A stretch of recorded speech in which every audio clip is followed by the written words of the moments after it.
Israel's public broadcasting authority announced that the Israeli negotiating team is heading to Doha to discuss a new deal regarding Gaza. Meanwhile, several Palestinians, including children, suffered from tear gas inhalation, and others, including siblings, were arrested during a series of raids carried out by the Israeli occupation forces in various areas of the occupied West Bank.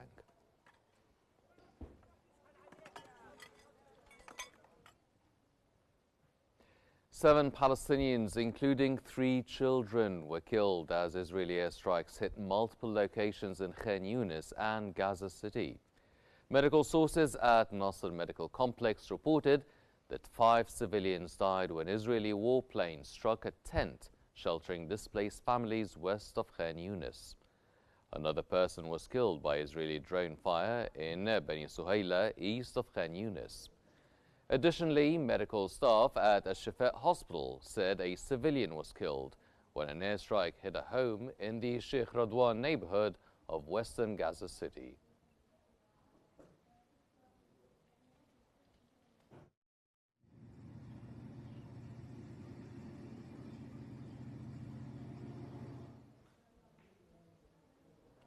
The head of the UN Agency for Palestinian Refugees has said Israel has not responded to requests for evidence over allegations against its staff.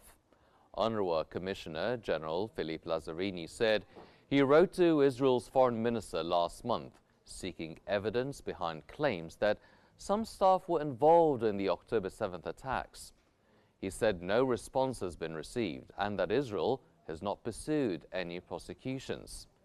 A recent UNRWA report says 272 of its staff have been killed in Gaza, with schools and shelters repeatedly targeted. Israel's Knesset has passed laws banning UNRWA in parts of Jerusalem and the occupied territories.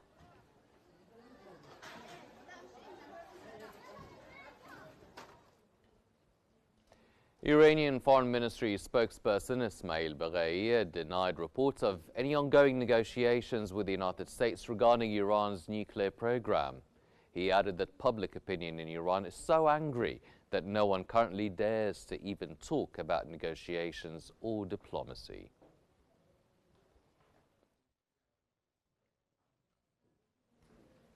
Yemen's Houthi movement has claimed responsibility for launching a ballistic missile towards central Israel.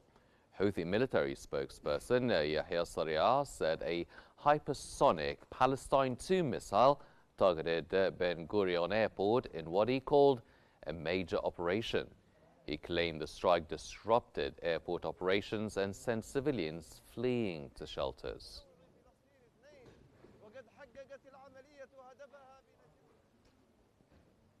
Lebanese Prime Minister Nawaf Salem emphasized that restoring state authority depends on completing the Taif Agreement and correcting its flawed implementation.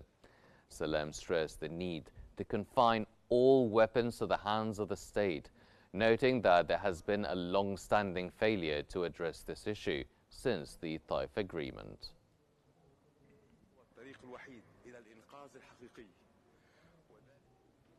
Elon Musk has announced the launch of a new political party called the America Party. Musk revealed the party formation on his social platform X, following his strong opposition to a recent tax cut and spending bill signed by President Trump.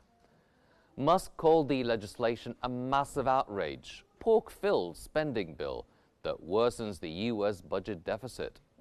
Musk said the party aims to challenge the two-party system and restore freedom to Americans.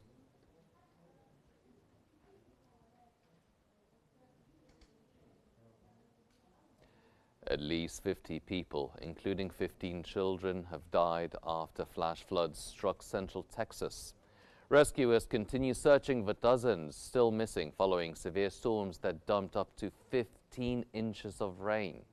The floods hit areas near the Guadalupe River, northwest of San Antonio, forcing emergency crews to rescue over 850 people, some clinging to trees for safety.